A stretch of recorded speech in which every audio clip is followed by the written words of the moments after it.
Hey, what's up, guys? Welcome to my first ever classic post fight. Um, with this series, this is where I'm going to look at fights from the past, basically. And they don't necessarily have to be all-time great fights, but I call them classic post fights just because they happened in the past. Okay. As I do this video, today is March 26th, I believe. Yes, 2017. It is 6:47 a.m. Central Time. I just finished watching the Felix Diaz Adrian Granados fight. I will try to put the link to that fight in the comment section for you to watch if you have not seen this fight and want to watch it for yourself. The reason I watched this fight is because Felix Diaz now officially has a fight coming up with Terrence Crawford in 2 months. And the choice was between Felix Diaz and Granados to fight Terrence Crawford, okay? I wanted Felix Diaz in the worst way, not Adrian Granados. I respect Adrian Granados. First time I saw him fight was when he fought Adrian Broner. I thought he beat Adrian Broner and he didn't get that decision. But I rate Felix Diaz high. I think he is a high level fighter, Olympic gold medalist, and I think he would give Terrence Crawford more of a challenge than Adrian Granados would. Okay, even though I like Granados, I like his toughness, yeah, his high volume and his grittiness. I do, but Diaz is very skilled, and I did not know that these two had fought. But it popped up in the suggestion box on YouTube, and I was like, "Wow, I didn't know these two had fought. Let me watch this fight." So I thought I would watch this fight, okay? And I watched this fight without knowing, what happened in the fight, without looking at the box record or anything. Now I knew Felix Diaz had won this fight because the only fight that he has lost is Lamont Peterson fight, which I thought he won that fight. I think Felix Diaz going to this Terrence Crawford fight as an undefeated fighter. Okay, that's the way I view him. All right, now Felix Diaz is 5'6". He has a 69-inch reach. Okay, now I noted this, and I noted the height and reach of some of his other opponents in comparison to Terrence Crawford. Okay, Terrence Crawford is 2 inches taller at 5'8". Okay, and he only has a 1 inch reach advantage at 70 inches. Okay, now Diaz has fought two guys who are bigger than Crawford, bigger and longer, in Granados and Peterson. Granados and Peterson both are 5'9" and have 72-inch reaches. Okay, so Diaz is experienced fighting someone slightly taller and longer in reach than Terrence Crawford. Okay, I want to note that. Now, one thing I want to say about this fight is they fought this fight in one of the smallest rings I have ever seen in my life, man. This ring was so small, man.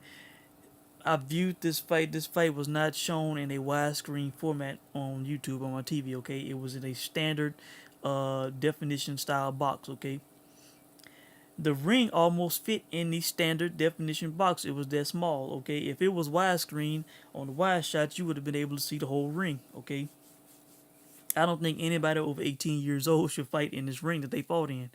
This was in cause I think the Hard Rock in Tulsa, Oklahoma. It was an Iron Mike Tyson production. Okay, is Iron Mike production still around? I don't think so. I could be wrong, but I have not seen or heard anything about Iron Mike Productions for a long time. Okay, and even when it was going, I think it was very limited. Okay, now let's talk about the fight. Okay, my scores for this fight. Okay, round one, I scored 10-9 for Adrian Granados. Okay, Diaz landed 2 to 3 flush left hands. Granados had more volume, appeared to land more shots. Round 2, I scored 10-9 for Diaz. Diaz landed a flush left to stagger Granados at the beginning of the round. Granados made a comeback and landed a 1-2. Diaz closed the round well. Okay. Round 3, 10-9 Granados. Granados smothering Diaz against the ropes and throwing high volume. All right. Round 4, 10-9 Diaz.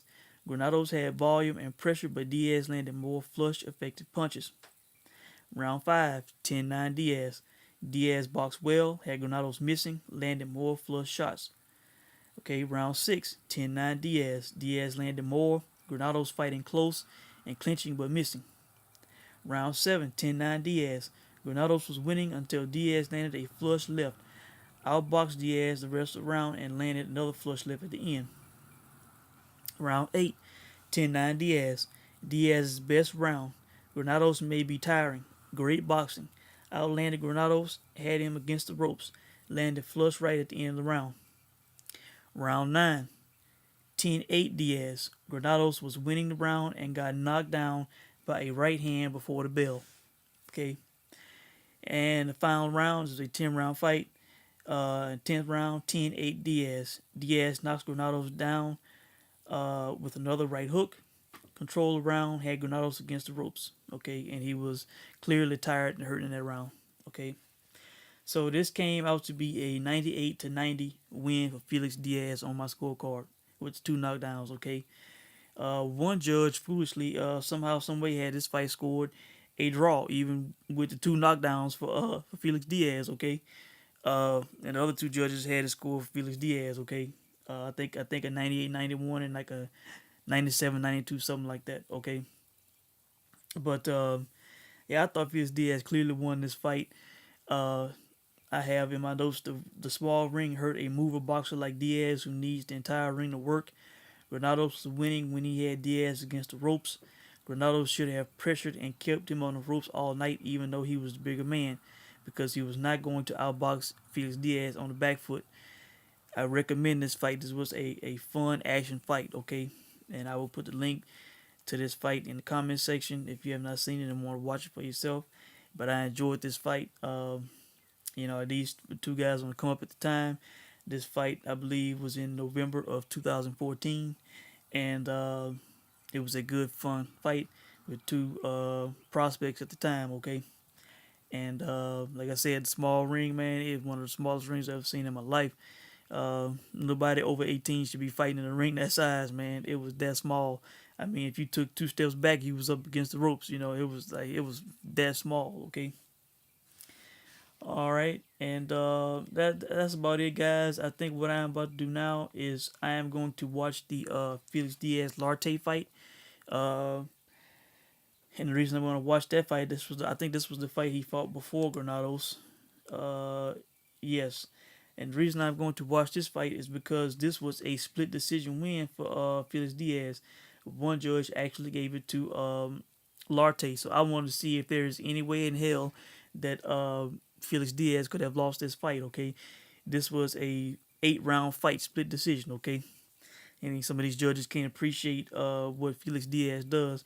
I am a guy who favors hit and not get hit.